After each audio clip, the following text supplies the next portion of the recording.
জানেন যে বর্তমান সরকার দাবি করে যে তাদেরকে যারা ক্ষমতায় বসিয়েছে, অর্থাৎ অগাস্টে যে ছাত্র জনতার অভ্যুত্থান, তাদের একটা নীতি হচ্ছে বৈষম্যহীন সমাজ গড়ে তোলা।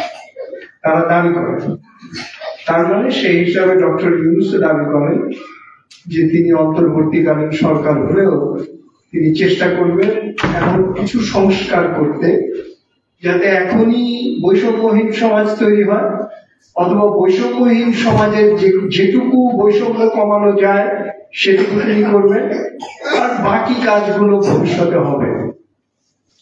শ্রমিকদের ক্ষেত্রে কিভাবে কমাবো, কোথায় কমাবো, এগুলো তো আমাদের খুঁজে বার করে দেখতে হবে।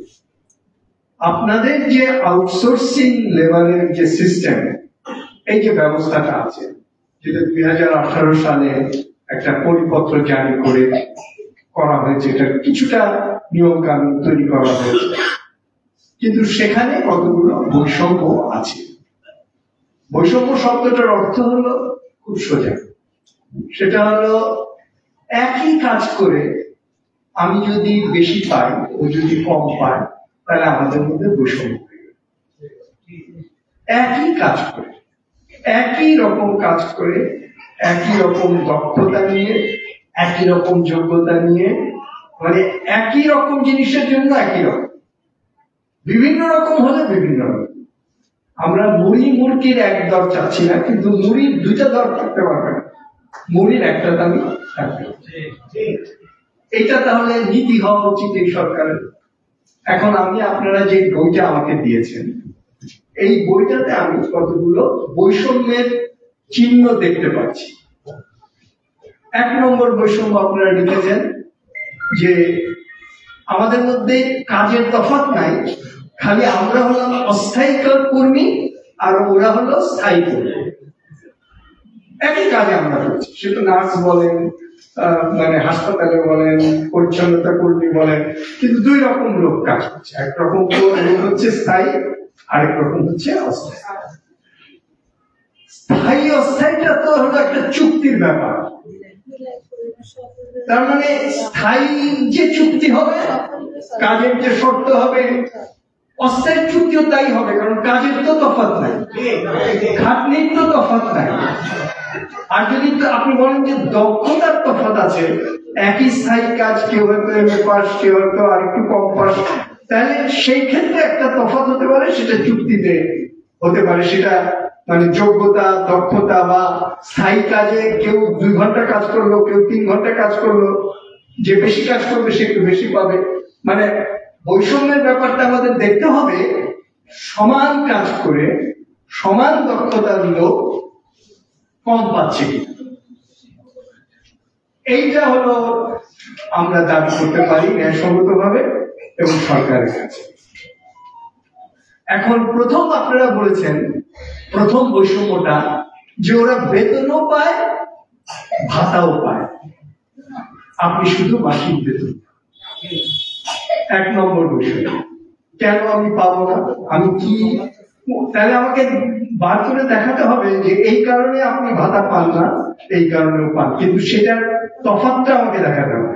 সেটা কিন্তু দেখাতে পারছে না।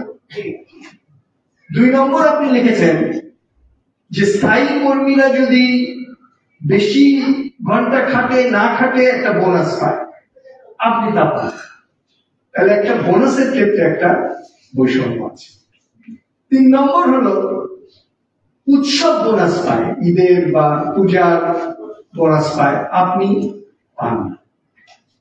পোশাক ভাতা পায়, শিক্ষকের আর সন্তানের শিক্ষা ভাতা পায়, চিত্ত বিনোদন ভাতা পায়, আপনি তো চিত্ত বিনোদনের কোনো প্রশ্নই নেই। বছরে 2টা ইনক্রিমেন্ট ইনসেন্টিভ বোনাস পান, আপনি পান না। কোন প্রতিষ্ঠান আছে যেখানে হয়তো আপনিও চাকরি করেন, ও চাকরি করে, ও লভ্যাংশ পায়, আপনি লভ্যাংশ পান। সকল প্রকার ছুটির সুবিধাও পায়, আপনি পান না। শুধুমাত্র স্থায়ী কর্মচারী হওয়ার কারণে অনেক ক্ষেত্রে দুর্নীতি করলেও শাস্তি নাই। আপনি পান থেকে চুন খসলে আপনার শাস্তি।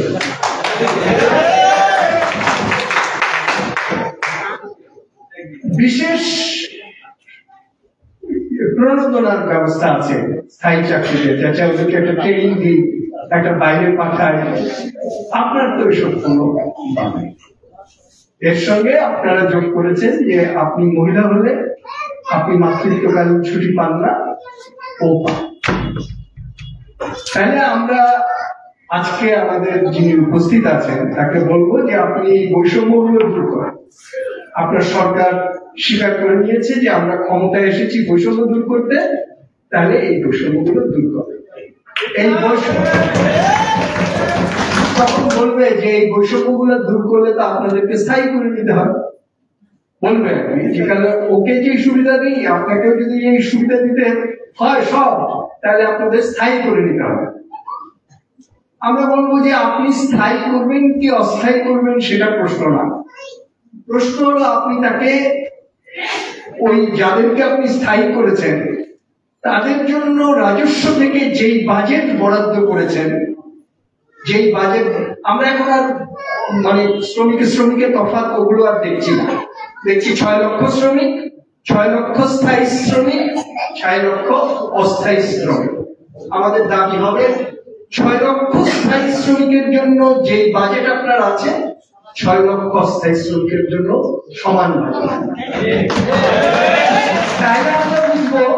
তাইলে আমরা বুঝবো যে মানে ওটাকে আবার ভাগ করে নিতে হবে, কোন জায়গায় কি রকম দিতে হবে।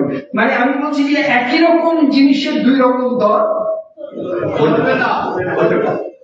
আচ্ছা, এটা করতে গেলে 18 সালে বলেছে যে আমরা ওই একই দর দিতে পারবো না, আমরা খালি মাসিক বেতনটা দেব।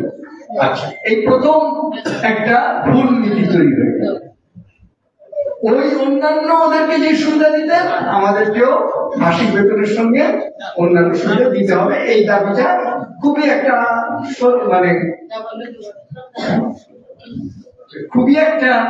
ন্যায়সঙ্গত দাবি। তারপরের দাবিটা হচ্ছে যে আপনি যদি শুধু মাসিক বেতন দেন, আচ্ছা আমি মাসিক বেতনের ক্ষেত্রে সমতা রাখবো, একই কাজের জন্য ওকে যেই মাসে বেতন দিই আপনাকেও তাই দিই।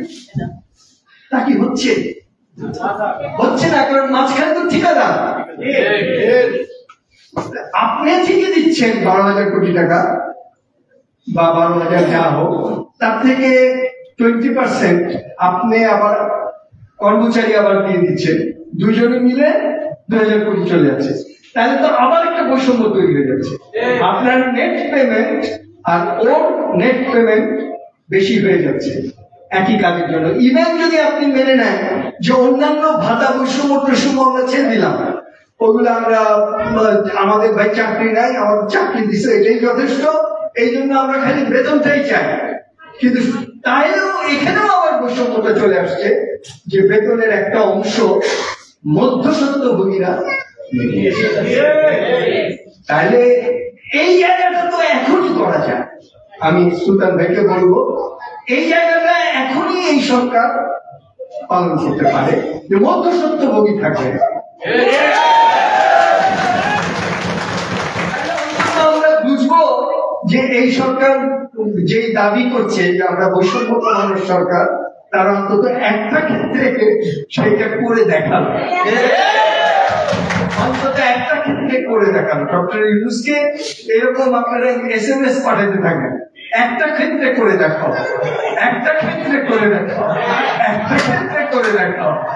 আপনারা যদি সবাই পাঠান, ডক্টর ইউনূসের একটা রাজনৈতিক দল তৈরি করতে চেয়েছিল SMS দিয়ে যে আমার কি করতে হবে, মানে 11 সময় বলছিল যে আমি একটা রাজনৈতিক দল করবো, তা আমি তো জনগণের দল করতে চাই, তো জনগণের কাছে জানতে চাই যে জনগণের দাবি কি, আমাকে SMS পাঠিয়ে সেই দল তৈরি করেন। তারপর তো আর সেই দল তিনি তৈরি করেন নাই, সেইবার তো অন্য ব্যাপার। রাজনৈতিক এগুলো সবই হলো রাজনৈতিক ম্যাজিক।